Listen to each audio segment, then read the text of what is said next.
Vladar, I know people are going to want to talk about it, so we'll bring it up.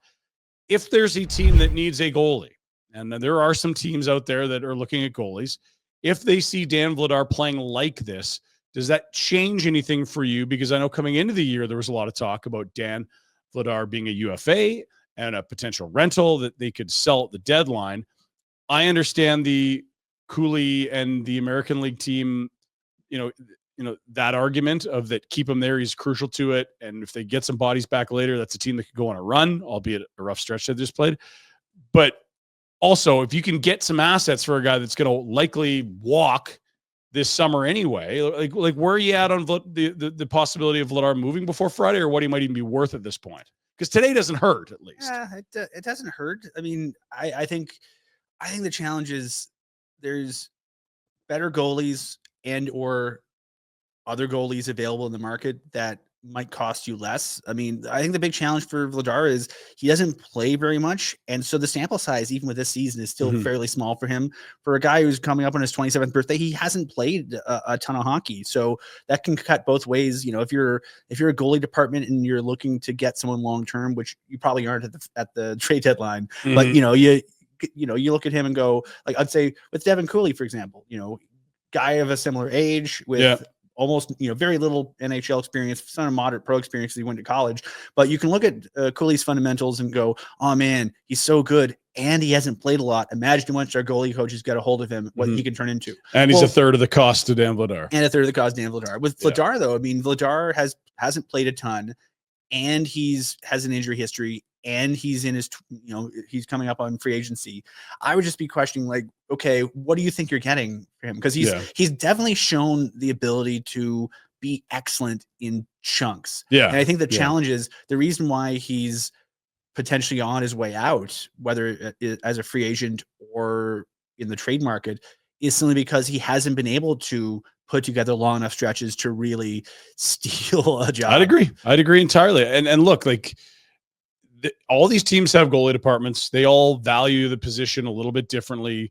Goalie coaches have guys that they keep their eyes on and they like around the league.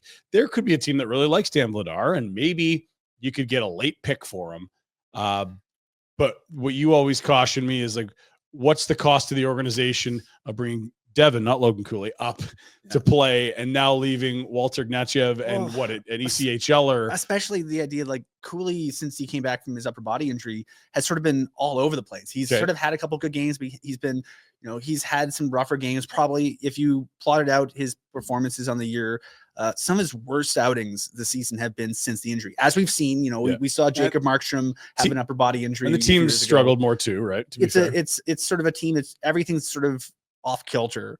And so if you think that, okay, you want the Wranglers to go on a long playoff run, how much do you hurt them by pulling Cooley out? And does that factor in? Maybe, if a team thinks that Dan Vladar is an upgrade over their current backup or their current three, does that factor in? Because you want a goalie back? Like, there's a lot of things that play into it. I think the other thing would be,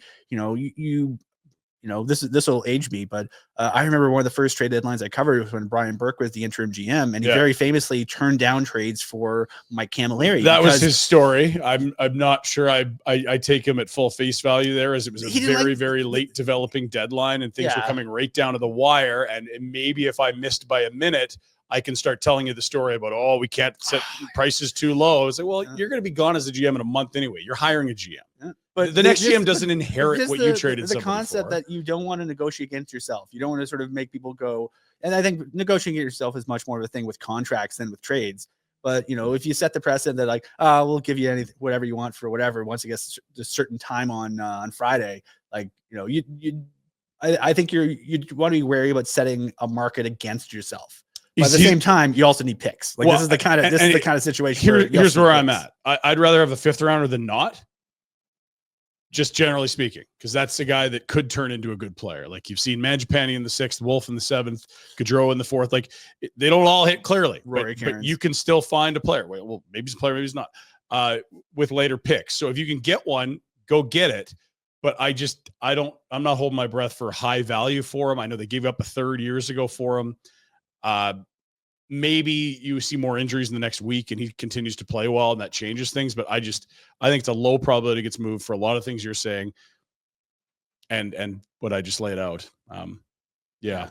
I think it's also the challenge is like, say, okay, once the trade deadline's over, you can play fun and games with your roster. And I think we see a lot of teams, teams carry, there's no roster limit. You're only limited by the cap space you have and your 4 non-emergency recalls. Yeah. And let's be honest, this teams kind of play fast and loose with the recall limit. It's sort of a limit that's not really a limit. It's a dumb rule. I don't like it. Mm-hmm. But who's carrying 3 goalies? You can carry 8 defensemen or however many forwards, and they can get regular practice reps. 3 goalies, but there's only 2 nets. Yeah. So carrying 3 goalies, you're basically going to have one guy being cold entirely to begin with.